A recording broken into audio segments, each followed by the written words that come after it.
Dear friends, इस video में गणित में निपुणता कैसे प्राप्त करें इसके बारे में बताएंगे। पहला पॉइंट, गणित में निपुणता प्राप्त करने की हर गणित की विद्यार्थी की ख्वाहिश होती है। इस वीडियो में गणित में निपुणता प्राप्त करने के लिए टिप्स बताएंगे। गणित में निपुणता प्राप्त करने के लिए कुछ आधारभूत बातों का पालन करने से निपुणता हासिल कर सकते हैं। निपुणता के लिए कोई शॉर्टकट नहीं है, इसके लिए लंबे समय तक तथा कठिन परिश्रम की आवश्यकता होती है।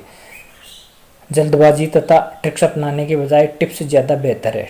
ट्रिक्स से गणित की गणना करने में मदद अवश्य मिलती है, परंतु गणित पर मजबूत पकड़ के लिए मेहनत का कोई विकल्प नहीं है। दूसरा पॉइंट, बेसिक कॉन्सेप्ट को क्लियर करें। गणित की जो मूलभूत बातें हैं उनकी परिभाषाएं तथा तथ्यों को ठीक से समझें। बेसिक्स को ठीक से समझकर उनको तैयार करें। गणित को कठिन प्रश्नों को हल न करने के कारणों में मुख्य कारण यही है कि गणित की बेसिक कॉन्सेप्ट क्लियर नहीं होती है। जो जो गणित की कॉन्सेप्ट क्लियर होती जाएगी, आपको गणित में निपुणता प्राप्त होती जाएगी। उदाहरणार्थ, यदि संपूरक कोण, एकांतर कोण, शीर्षाभिमुख कोण, संगत कोण को नहीं समझेंगे तथा इनके अंतर को नहीं समझेंगे तो त्रिभुजों की समरूपता और सर्वांग समता को नहीं समझ पाएंगे। इसलिए किसी भी सिद्धांत की बेसिक बातें पता होनी चाहिए। तीसरा पॉइंट, एकाग्रता बढ़ाएं। गणित के अध्ययन के लिए अपनी एकाग्रता की शक्ति को बढ़ाएं। गणित की समस्याओं को समझने और हल करने के लिए अच्छे स्तर की एकाग्रता की आवश्यकता होती है। रोजाना ध्यान करने तथा गणित का नियमित अध्ययन करने से इस शक्ति का विकास होता है। जो जो एकाग्रता बढ़ती जाती है और गणित का निरंतर अभ्यास करते जाते हैं त्यों त्यों गणित में निपुणता बढ़ती जाती है। चौथा पॉइंट, विवेक को जागृत करें। गणित का अध्ययन जो जो करते जाते हैं तो विवेक और क्रियात्मक कल्पना को विकसित करना होता है।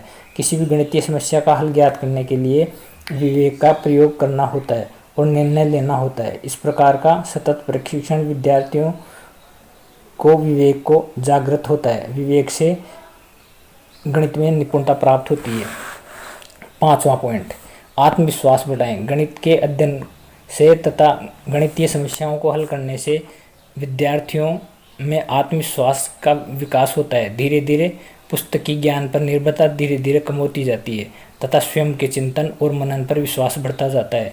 जो जो विद्यार्थियों में आत्मविश्वास बढ़ता जाता है त्यों त्यों गणित में निपुणता प्राप्त होती जाती है। छठा पॉइंट, गणित कठिन परिश्रम एवं सतत अभ्यास।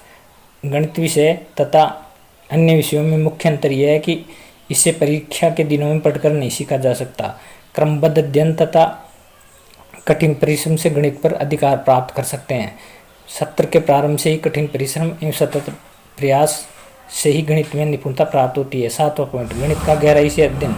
इस विषय को सीखने के लिए मनन और तर्क वितर्क करना पड़ता है तथा मौलिकता को काम में लाना पड़ता है। नवीन अनुसंधान तथा गणित में नई बातें सीखने के लिए गणित का गहराई से अध्ययन करना होता है। गणित का गहराई से अध्ययन करते जाते हैं तो गणित में निपुणता प्राप्त होती जाती है। आठवां पॉइंट, सादगी एवं सरलता।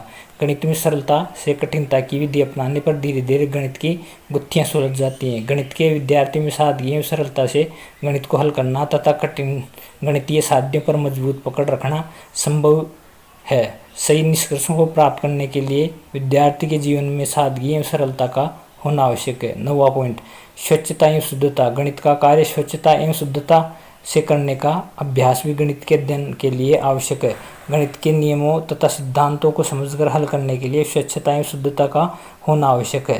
स्वच्छता तथा शुद्धता से गणित की समस्याओं को हल करने और गणित में निपुणता प्राप्त करने के लिए आवश्यक है। अंत में मेरा आपसे ये निवेदन है कि इस वीडियो में जो भी बात पसंद आई है उसे कमेंट करके बताएं और इस वीडियो को लाइक, कमेंट और शेयर करें। धन्यवाद।